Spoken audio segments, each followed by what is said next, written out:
before we get into it, why do cabs matter right now? I think for me, people love to overcomplicate cabs, myself included. I've done that before. Why is it a big thing right now? Why is it so trendy again?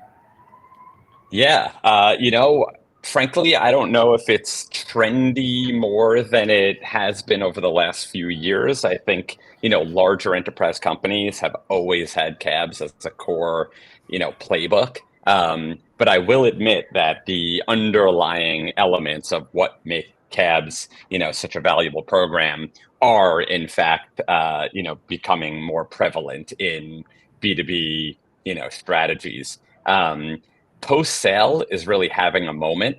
There's been a lot of macroeconomic and business environment kind of changes that have been going on over the last few years, coming out of the growth at all costs mentality from the ZERP era, turning into the opposite of that. So, companies that really were overspending on net new growth, logo acquisition and growth, now realizing that customer acquisition costs are through the roof, lifetime value decreasing. How else as a business are you going to sustain growth? It's customer led.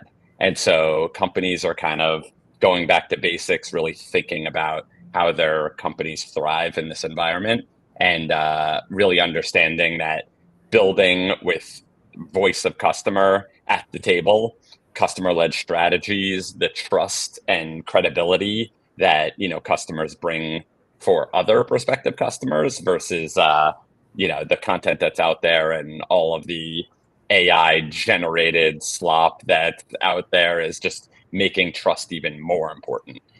So I would say post-sale, CAC, and lifetime value are kind of underpinnings. And then ultimately, I think voice of customer has always been as important as it is today.